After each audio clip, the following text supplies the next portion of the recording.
As portas estarão sempre abertas. As tuas portas estarão abertas de contínuo, ou nem de dia nem de noite se fecharão, para que te sejam trazidas riquezas das nações, e, conduzidos com elas, os seus reis. Isaías 60:11. A promessa de Deus para você hoje é muito clara e sua história não termina com portas fechadas. Isaías 60 é um capítulo de grande esperança e restauração. O versículo 11 destaca uma promessa extraordinária: as portas de Jerusalém estarão sempre abertas, simbolizando a constante entrada das bênçãos e a ininterrupta comunhão com Deus. Essa promessa também é para nós. E eu quero destacar alguns aspectos que envolvem essas portas sempre abertas. Portas sempre abertas falam da presença de Deus. Isaías fala de portas que nunca se fecham. Isso era incomum em tempos antigos, quando cidades mantinham suas portas fechadas por segurança. Contudo, aqui vemos uma Jerusalém segura, próspera e sem temor, pois Deus é sua proteção. As portas abertas representam o livre acesso a Deus, sem barreiras ou limitações. Essa promessa teve um cumprimento na morte de Cristo Jesus, quando o véu do templo foi rasgado de alto a baixo, nos dando livre acesso.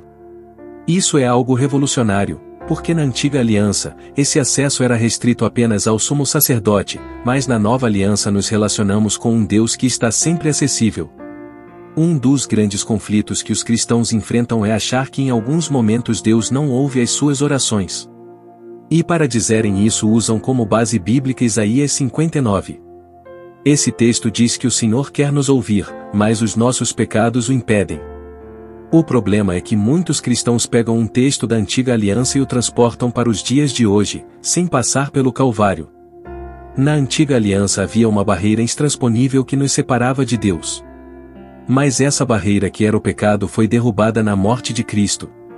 Na nova aliança não há absolutamente nada que pode se interpor entre você e Deus, porque você foi conectado a Ele de maneira inseparável. Você tem acesso livre ao Senhor. Na velha aliança Davi temeu ser lançado fora da presença do Senhor, mas na nova aliança você tem sempre total aceitação. As portas da presença de Deus estarão sempre abertas para você.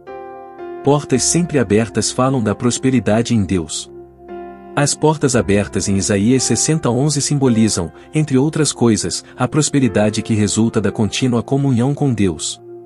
Quando Adão foi criado, nada lhe faltava, porque no jardim do Éden ele tinha abundância de tudo. Após a queda o homem perdeu o acesso. Todavia, em Cristo Jesus, o Senhor nos abriu as portas novamente para que possamos viver uma vida abundante, e João 10. Vemos na Bíblia que o Senhor sempre abriu portas de prosperidade. Abraão.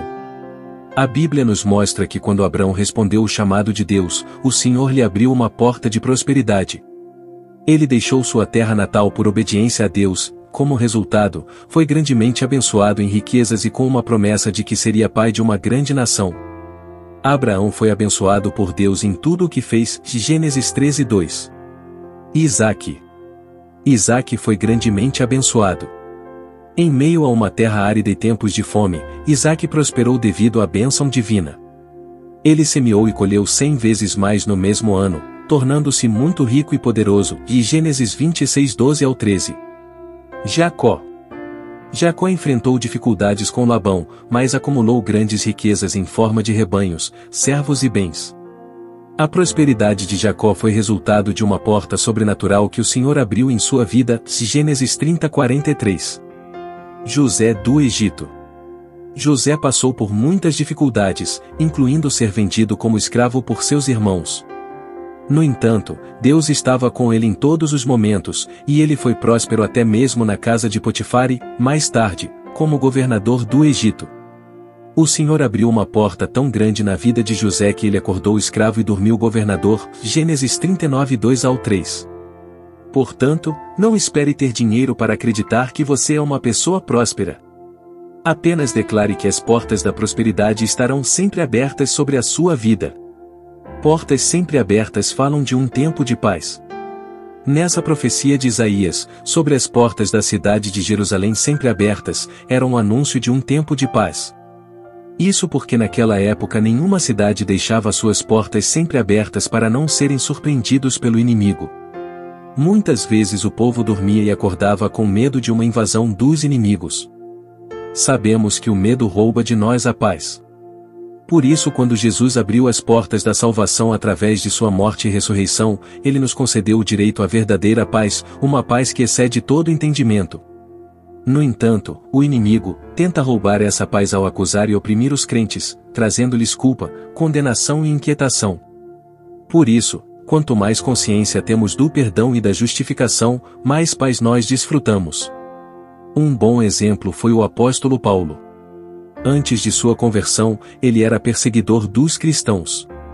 Após encontrar-se com Cristo no caminho para Damasco, ele poderia ter vivido atormentado pela culpa de seus pecados passados.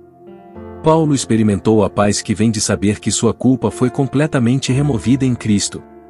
Em Cristo, a culpa do passado é substituída pela paz do perdão.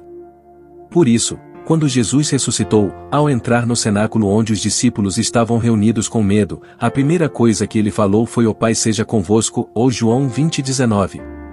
Mas, observe que a paz é resultado de algo. A maioria daqueles discípulos tinha abandonado a Jesus na hora da sua morte. Mas ao invés de trazer uma palavra de culpa e condenação, o Senhor liberou paz sobre eles. Isso nos mostra quão gracioso é o nosso Senhor. Por isso, a saudação apostólica é: "Ó graça e paz", conforme podemos ver em Romanos 1:7. Além do cristianismo e do judaísmo, nenhuma outra religião ensina sobre um Deus que ama e perdoa os homens.